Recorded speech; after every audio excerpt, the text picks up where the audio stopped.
In downtown Los Angeles, one block from the arena where the Lakers play, a skyscraper complex worth $1.2 billion has sat unfinished, exposed to the open sky, for 6 years. And the city of Los Angeles cannot legally touch it. The cranes are frozen, the rebar is rusting, and in 2028, the Olympic Games arrive in this city. The world will be watching, and that tower will still be there. This is not just an ugly construction site. This is 3 unfinished towers, 49, 40, and 28 stories, sitting on 4.6 acres in the heart of one of the most valuable urban corridors in the United States. Over $1.2 billion in capital went into this project. More than 700 creditors are owed money, and the site has now been idle long enough that graffiti artists have turned the bare concrete facade into what the Los Angeles Times called the largest illegal art installation in city history. The company that built it, Oceanwide Holdings, is a Beijing-based real estate conglomerate that once owned skyscrapers and resorts across 3 continents. Today, it is effectively insolvent. Its chairman has stepped down.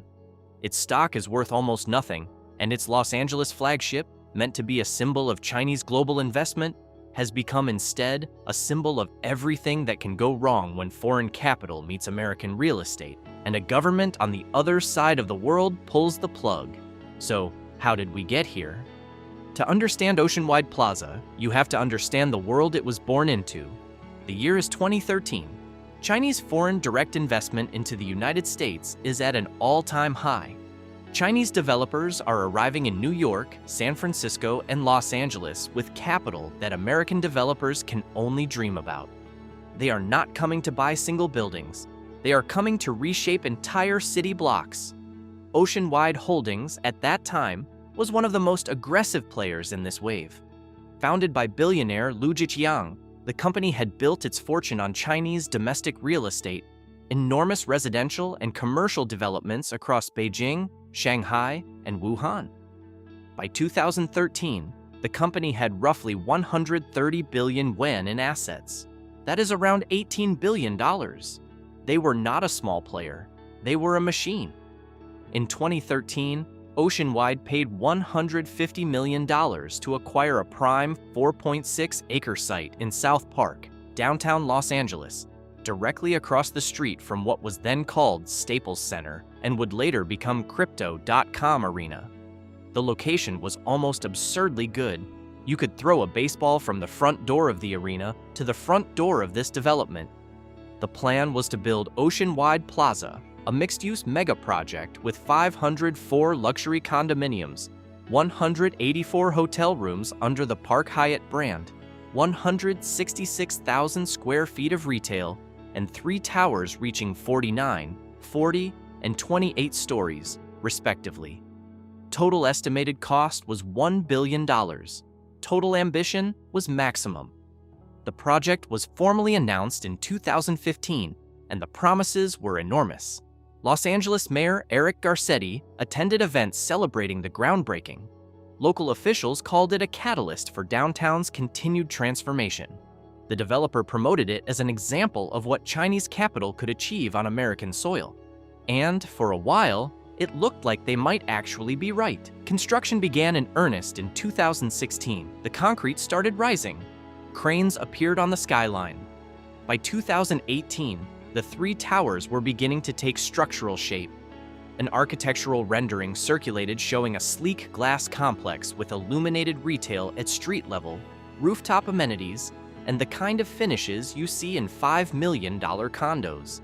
The sales team began pre-marketing units to buyers in both the United States and China. But here is where engineers use a term you need to understand: capital dependency.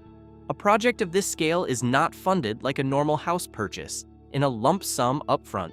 It is funded in tranches, which means scheduled releases of money tied to specific construction milestones. The developer draws down capital as the project progresses. This only works if the source of that capital remains stable and willing. And that assumption, that Beijing-based capital would remain stable and willing, was about to be tested. In 2016, China's government began growing alarmed at the scale of capital outflows from the country. Chinese corporations were buying foreign assets at a pace that regulators considered destabilizing to the domestic economy. Companies like HNA Group, Wanda, and Anbang were spending tens of billions overseas in a single year.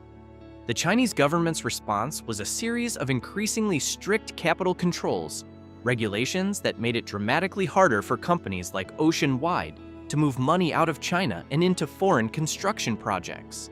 Oceanwide's Los Angeles project was not immune. The company began struggling to move funds from China to California. Construction slowed, then slowed further. Then, in November 2019, it stopped entirely.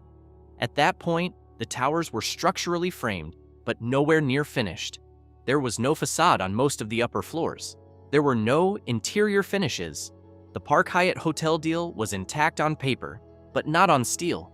The condo buyers who had paid deposits were left with nothing but contracts and questions. And the workers, the electricians, the plumbers, the tile setters, the general contractors' crews were sent home. What happened next was not a dramatic collapse. There was no explosion, no structural failure, no single catastrophic moment. What happened was something arguably worse. Nothing. The site simply stopped. The cranes did not move. The concrete did not cure. The rebar sat exposed to the Los Angeles rain, which slowly began doing what rain does to expose steel, oxidizing it. The project did not fall. It froze. And frozen projects in real estate decay just as surely as ones that fall. But here's what nobody told you. Oceanwide did not actually run out of money. The money existed. It was sitting in accounts in China. The Chinese government simply would not let them move it. This is not a story about a company that failed. It's a story about a government that pulled the plug from 6,000 miles away. Between 2019 and 2023, Oceanwide Holdings made a series of announcements that, if you read them charitably, described a company working to resolve the situation. If you read them accurately, they described a company stalling. In 2020, they announced a partnership with a new equity investor, a deal that was supposed to inject fresh capital and restart construction. The deal collapsed. In 2021, they announced a second potential investor. That deal also collapsed. In 2022, the site entered a period of legal limbo as creditors, 700 of them, ranging from small subcontractors to major lenders, began filing claims.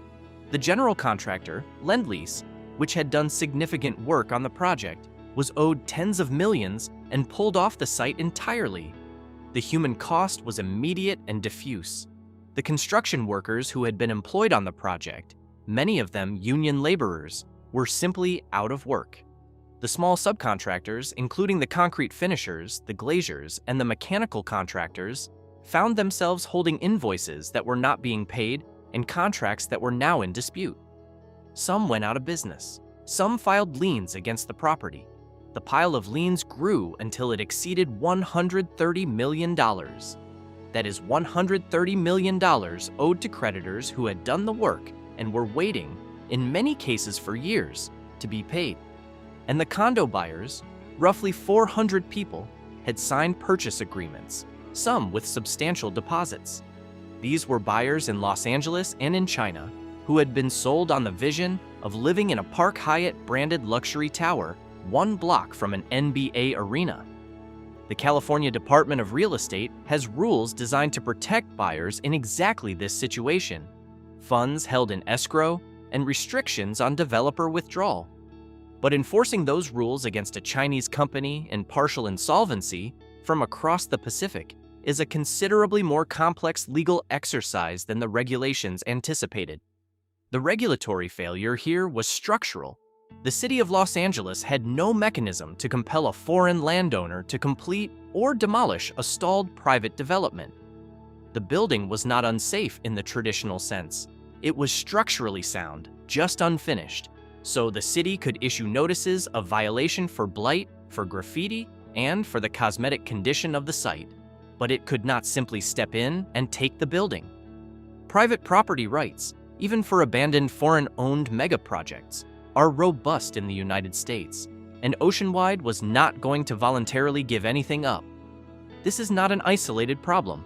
The Los Angeles Downtown Center Business Improvement District has identified at least 4 other significant stalled development sites in the edge downtown core, projects where financing collapsed, foreign or domestic, and left partially completed structures sitting on city blocks.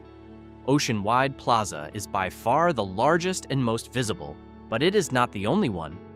The business model of importing foreign capital to build American luxury real estate creates a structural vulnerability when the capital source is subject to a foreign government's regulatory decisions. The American city has no leverage and no recourse. And just when you think it couldn't get more absurd, in 2024, graffiti artists broke into the unfinished towers and painted murals across 49 floors of bare concrete. The city of Los Angeles cited Oceanwide for blight violations. The fine was $3,000. For a $1.2 billion site, $3,000. So, who is legally responsible for Oceanwide Plaza? That depends on which part of the disaster you are asking about. Oceanwide Holdings, as the developer, is the primary party. The company entered bankruptcy proceedings in China, and its U.S. subsidiary has been embroiled in litigation with creditors since at least 2022. Lu Zhiqiang, the billionaire chairman who launched this vision, was removed from Oceanwide's board in 2021. By 2023, Oceanwide's Hong Kong-listed shares had lost more than 95% of their value from their peak. The man who launched this project to prove China's global real estate ambitions is no longer in charge of the company, and the company is no longer in a position to complete anything. In terms of financial losses, estimates of total creditor exposure exceed $400 million when you combine unpaid contractor invoices, lender claims, and buyer deposits. The original $1.2 billion invested, much of it Oceanwide equity and Chinese institutional debt, is almost entirely unrecoverable.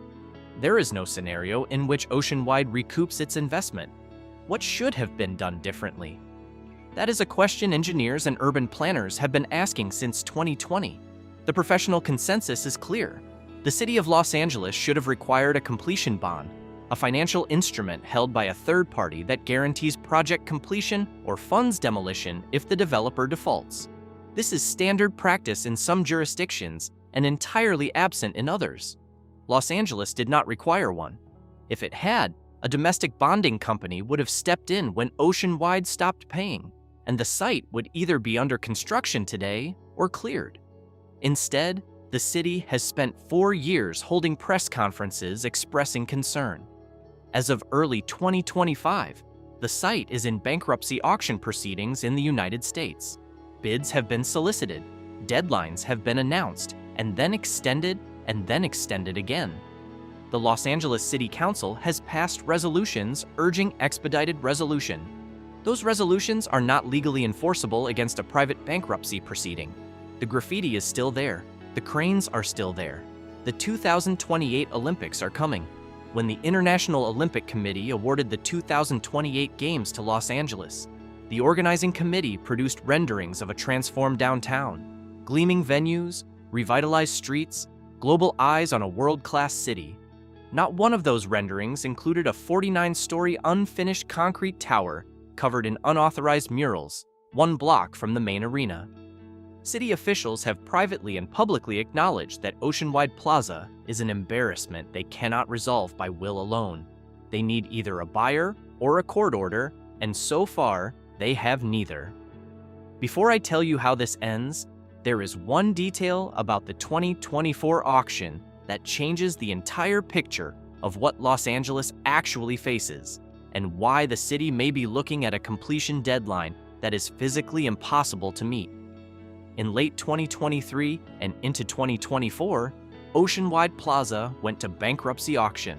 Bids came in. The leading bid was reported at approximately $500 million, less than half of what was put into the ground. And then the auction stalled. Creditors contested the process. The court extended deadlines. Here is the detail that reframes everything. Even if a buyer appears tomorrow, signs the contract, and immediately commissions a construction team, The minimum time to complete 3 luxury towers of this scale, from their current state of structural framing to finished occupied buildings, is 4 to 5 years. The 2028 Los Angeles Olympics open in July of that year. That is roughly 3 years away. The math does not work. The towers will not be finished before the Olympics. That was decided the moment Ocean-Wide stopped paying in November 2019. The only open question is whether the skeleton will still be standing or whether a buyer will at least have cleared the site. Los Angeles opened its arms to $1.2 billion in foreign investment, and what it got was a monument to the limits of that bet. Every city that has chased foreign development capital without requiring completion bonds, without building in sovereign risk protections, without asking what happens when the other government changes its rules, every one of those cities is running the same bet Los Angeles ran. Some of them just have not lost yet. Drop a comment. What do you think Los Angeles should do with that site before 2028? Finish it, demolish it, or leave it standing as a warning?